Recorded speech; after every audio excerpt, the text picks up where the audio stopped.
Mr. President, in each of our prior 3 conversations, I spoke with you extensively about the need for closure, and we agreed relative to bin Laden and Ayman al-Zawahiri.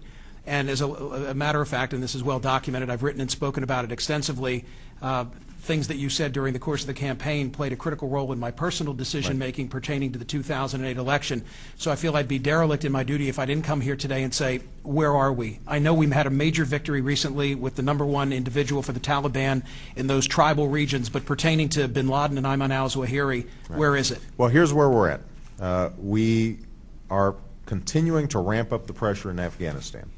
And we had what appears to be a successful election in Afghanistan despite the Taliban's efforts to disrupt it.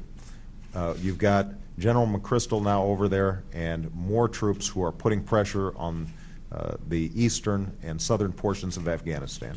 On the other hand, you've got the Pakistani army for the first time actually fighting in a very aggressive way.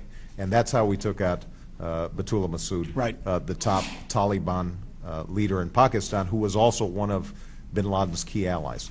So the goal here is essentially to have a pincher where we are squeezing them on both sides, we're eliminating their allies, it's making it more difficult for them to communicate, making it more difficult for them to operate safe havens, and over time what we hope to do is to flush them out. We are going to keep on putting pressure on them, and I know that it's at great cost. I mean, I have to sign letters to family members who have fallen, and a lot more are falling in Afghanistan than in Iraq. And as a consequence, we've got to make sure that we are really focused on finishing the job in Afghanistan, but it's going to take some time. Mr. President, Susan listens to WOR News Radio 710 in New York City. Susan, go ahead for the President of the United States. Yes, thank you very much, Mr. President, for talking to us directly about this important issue. Thank you, Susan. We all want reform.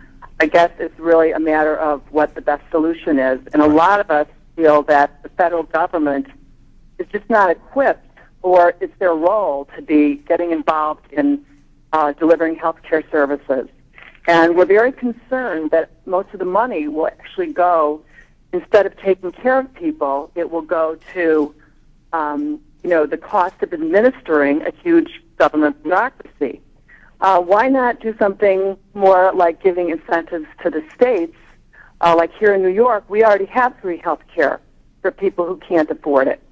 And, it should only be for people who can't afford it, not for the 20 and 30s-somethings that, choose to spend their money on SUVs and the latest electronic gadgets.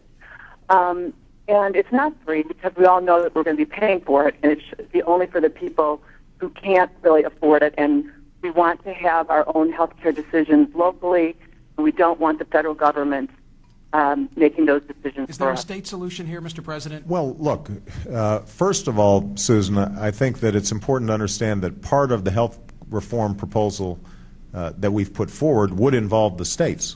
The states, in some cases, would be empowered to expand Medicaid to cover more people, the same way that they've been able to cover more children under the Children's Health Insurance Program. So a sizable portion of the people who are currently uninsured would, in fact, be getting their insurance through the states. That's how the current Medicaid program is able to allow states to cover more people.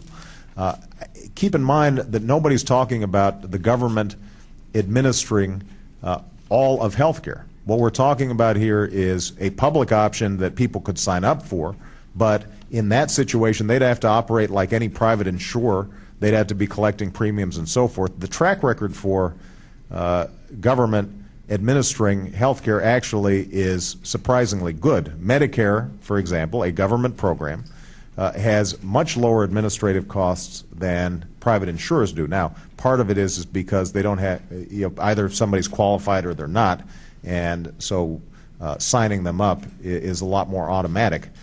But that points to one of the big problems that we have. In private insurance, huge amounts of insurance companies are spending a lot of money and a lot of effort and a lot of staff just trying to cherry pick people who are healthy and sign them up and then eliminate people who are sick. And part of what we want to do here is just reform the system so that insurance companies are operating more fairly to all people.